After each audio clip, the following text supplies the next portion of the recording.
আপনি ঠিকই বলেছেন, কতিপয় দল সংস্কার করে পাগল হয়ে গেছে। কিন্তু আজ থেকে 2 বছর আগে 13ই জুলাই 2023 তারিখে আমার নেতা ভারপ্রাপ্ত চেয়ারম্যান জনাব তারেক রহমান এই বাংলাদেশের রাষ্ট্র কাঠামো মেরামতের যে সংস্কারের ব্যবস্থা উনি সর্বপ্রথম করেছিল।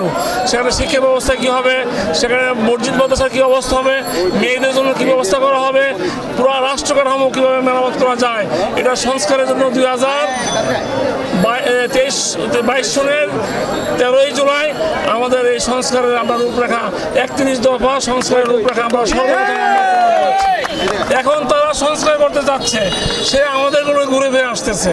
আমাদের ভারপ্রাপ্ত চেয়ারম্যান জনাব তারেক রহমান দেখেছে বাংলাদেশের মানুষের জন্য কি প্রয়োজন, সেইভাবে আমরা 31টা দফা আমরা প্রণয়ন করেছি, সেইটা আমরা কাগজে লিখেছি। আজকে আমরা আসছি জনগণের কাছে এটা প্রচার করার জন্য। তুফান দেখে আপনাদের নেতা কর্মীরা সবাই আজকে ঐক্যবদ্ধ হয়ে 31 দফা জানান আমাদের মূল উদ্দেশ্য হচ্ছে আমাদের এই লিফলেট আমাদের 31 দফা আমার ভারপ্রাপ্ত চেয়ারম্যান যেটা প্রমাণ করেছে, আমরা ঝড় বৃষ্টি উপেক্ষা করব আমার নেতার নির্দেশ বাস্তবায়ন করার জন্য আমরা 31 দফার ফর্মগুলো প্রতিটা ঘরে ঘরে আমরা পৌঁছে দিতে চাই। জনগণ জানবে বিএনপি ক্ষমতা আসলে কি করবে।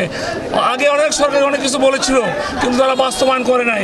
আমরা আমাদের নেতা জনাব তারেক রহমান জনগণের ভোটে যদি রাষ্ট্রীয় ক্ষমতা আসে, আমরা ক্ষমতা আসলে দেশের জন্য জনগণের জন্য কি করব সেটাই কাগজে লিপিবদ্ধ আছে।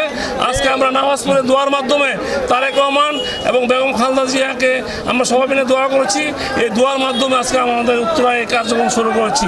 ইনশাল্লাহ সকলের দোয়ায় আমরা সাকসেসফুল হব এবং আগামীতে যদি একটা নির্বাচন হয় ইনশাল্লাহ আমি বিশ্বাস করি জনগণ যদি ভোট দেওয়ার সুযোগ পায় তারেক রহমানের নেতৃত্বে বিএনপি ক্ষমতা আসবে এবং